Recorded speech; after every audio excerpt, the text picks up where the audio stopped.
กับทักทายสบายดีเบิร์ดสุขูสุขคนเด้อพี่น้อยมื้อนี้หน่อยบาลาไต่กับอยู่ไห้อยู่หน้าคือเก่าพี่น้อยมาแต่เสาๆพี่น้อยมื้อนี้นี่แหละเขาให้เขาหน้าที่ป้าพี่น้อยใช่เต็มเลยพี่น้อยจักปลาดุกปลาเค็งน้ำนี่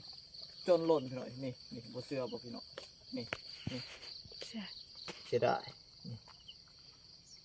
มันขับลายเดี๋ยวมันเพราะว่ามันลายโผดมันจนเต็มจนล้นทางหนาพี่หน่อยพี่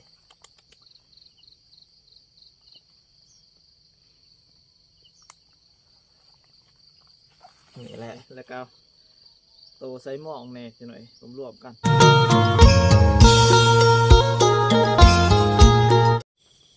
กับทักทายสบายดีเบิร์ดสุขูสุขคนเด้อพี่หน่อย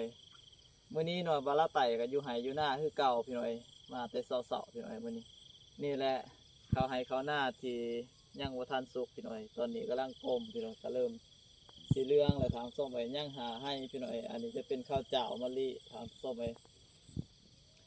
แต่เรื่องนั้นก็ถือว่าพวกเฮาได้เก็บเกี่ยวเบิดแล้วพี่หน่อยย่างแต่ถาเขาหอมมะลิหาให้พี่หน่อยสิได้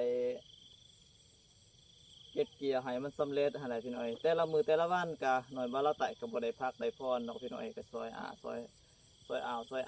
ยป่าซอยลุงอะไรพี่น้อยแล้วก็ซอยพ่อซอยแม่มาเกี่ยวเขาอะไรพี่น้อยหลังจากที่เจ้าของเกี่ยวเขาแล้วพี่น้อยก็บ่แต่ละมือกะบ่ท่านได้พักจักมือเลยพี่น้อยก็มาเกี่ยวเขาซอยเพิ่นพี่น้อยเพราะว่าเฮากะซอยเพิ่นบัดเฮาขับค่าเพิ่นก็ช่วยเฮาพี่น้อยก็จำเป็นพวกเฮาก็อ้ายน้องพี่น้องบองป่ายกันกับบ่ติมบ่ปะกันพี่น้อยกับพวกเฮาก็ไต่ช่วยเหลือเกื้อกูลซึ่งกันและกันพี่น้อยยามตกทุกข์ได้ยากหรือว่ายามเข้าให้เข้าหน้าสุขคือแนวนี้แหละพี่น้อยกับเพื่อให้มันตวงมันทันกับฤดูกาลหรือว่าอายุการของเขาอะไรพี่น้อยไปพี่น้อยมื้อนี้ก็นอนบาลาไต่ก็สิได้พาพี่น้องมายามต้อนพี่น้อยก็บ่ฮู้ว่าสิมีปูมีปลาหรือบ่พี่น้อยปลาลงต้นลงลีในช่วงฤดูหนาวหรือว่าช่วงต้นฤดูหนาวอะไรพี่น้อยว่าสิมีปูมีปลาลงต้นลงไส้หรือบ่พี่น้อยก็มาบุญเบิงและสมน้ำกันพี่น้อยไปก็เลยพี่น้อยไป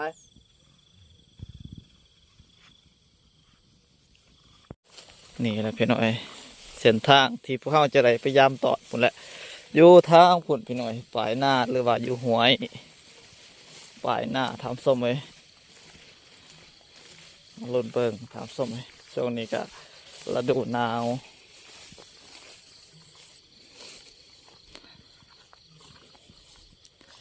ตอนนี้ใกล้จะหอดแล้วพี่น้อยก็ยุบหอดตอนแล้วพี่น้อยก็บอลที่เฮาเพ่งไหวพี่น้อย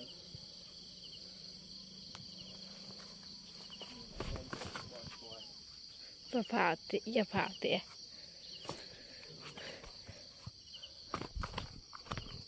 หายเลย ก็ถ่ายเลยละพี่น้อยบอลนี่กับบอลที่เฮา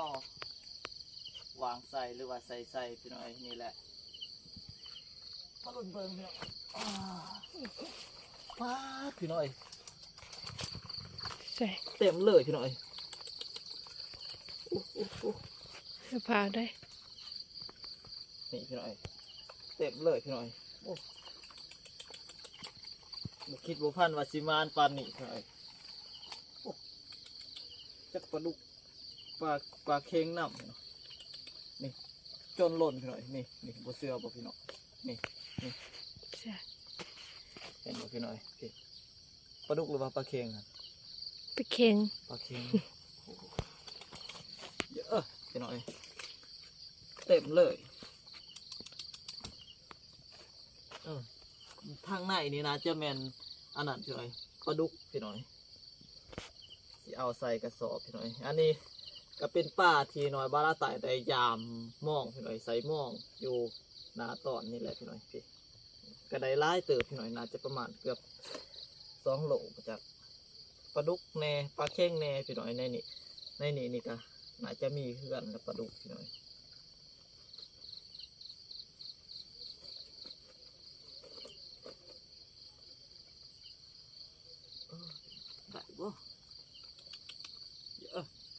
ต็มเลยพี่น้อยขั้นได้ย่ามขึ้นนี่คือสีได้ลายเพราะว่ามันเต็มแล้วมันลงบ่ได้บัดนี้ป่าสิได้บ่ได้ลงย่ามขึ้นนี่พี่น้อย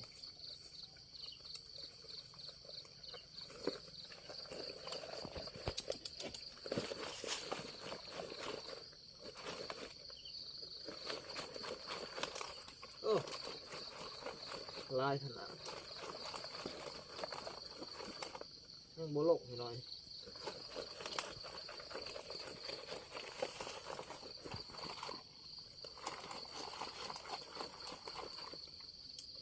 อันนี้คอยหักเบิดแล้วบ่ลงพี่น้อยเงียงมันเกาะนะยัน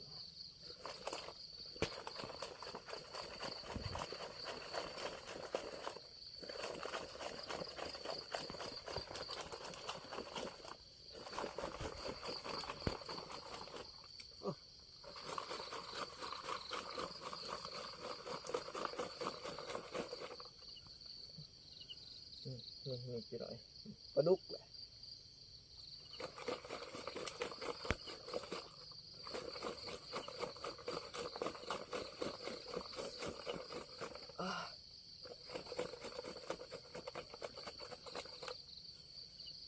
เบิด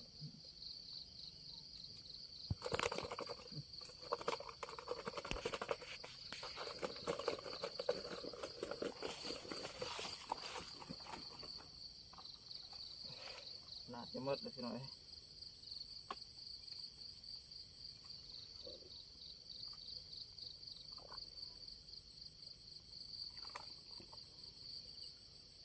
ปลาเค็ง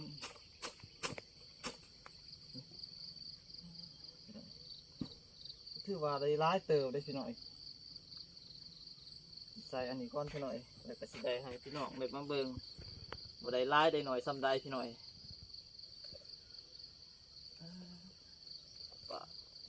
คืนนี่ถ้าว่ามาย่ามก่อน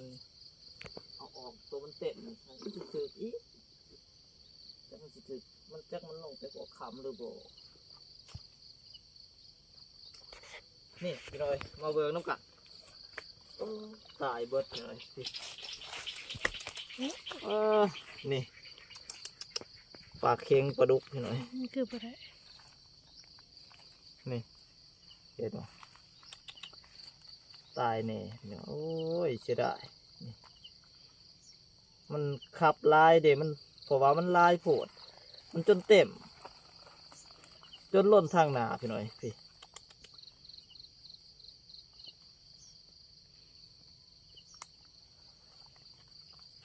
นี่แหละโอ้ได้เลยเนาะหาโหลเนาะบ่ธรรมดาพี่หน่อยพี่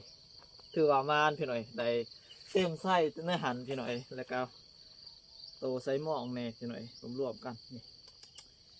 โอ้พี่หน่อยก็ถือว่ามานได้พี่หน่อยพี่หน่อยวางก่อนออกเบิ่งอยู่เพื่อนพี่หน่อยว่าได้ไล่ได้หน่อยซ้ำได้ปลาดุกปลาเค็งพี่หน่อย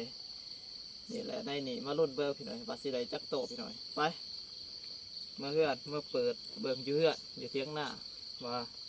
เอาเขาสิได้ไล่ได้หน่อยซ้ำได้พี่หน่อยจักโตไปใส่หอดเพื่อนนะพี่หน่อยมาลุ้นเบิ่งทั้งกัน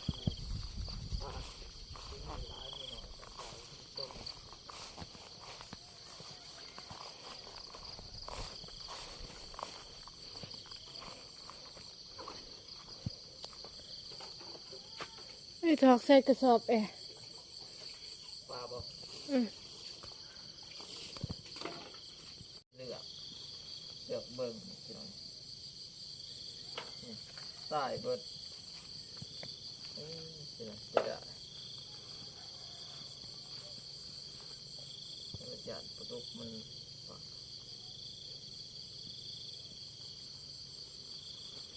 ทอกลงอันมัน จะสิไล่ท่านบ่ป่า ป่าอีสั่งอะไรบ่ท่าน ปลาดุกนี่ ไว้ปานนั้นวะ ขันโมไหวแล้วก็ทอกลง คือว่าเอาถ้วยตัก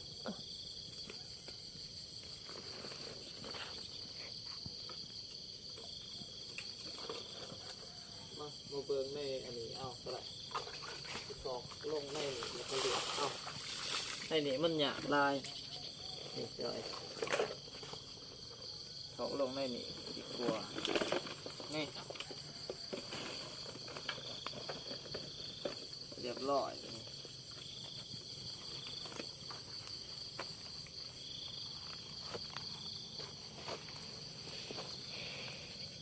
นี่พี่น้อย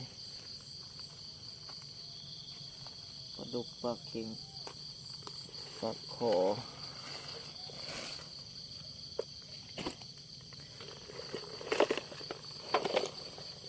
ปลาเก้งละลายเบิ้งปลาเก้งกันตัวเป็นนี่สิเลือกใส่ในอันนี้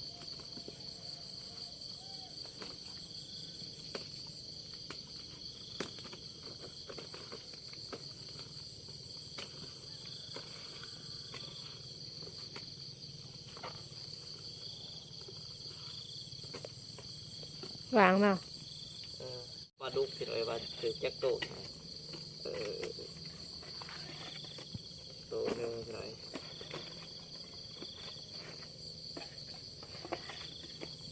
สองสามห้า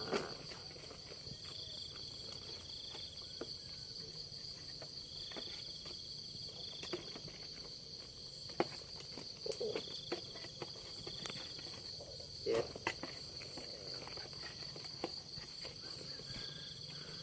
แปด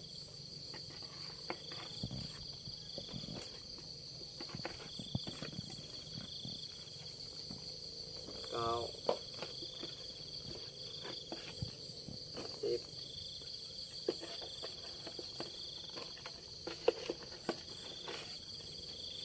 สิบเอ็ด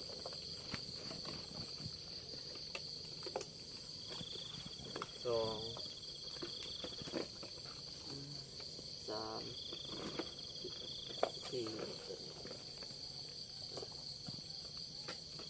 สามก้อนหน่อย14 15 16 17 18 9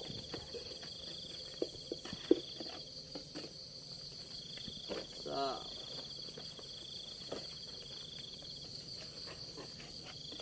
11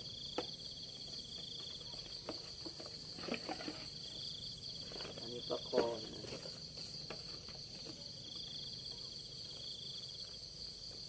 ปลาคอง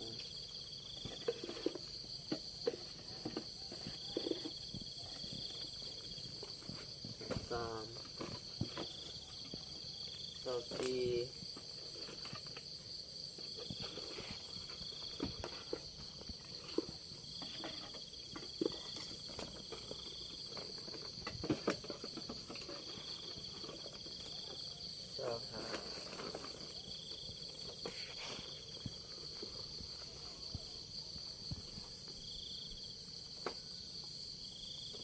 ห้าตัวพี่หน่อยตัวเป็นพี่หน่อยส่วนตัวตายนี่เบิ่งเด้อ26พี่หน่อย26ตัวตัวนี้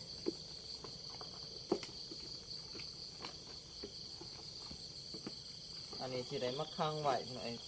กินอันนี้บ่หมดไว้ก็ค้างไว้พี่หน่อยเพราะว่าสิได้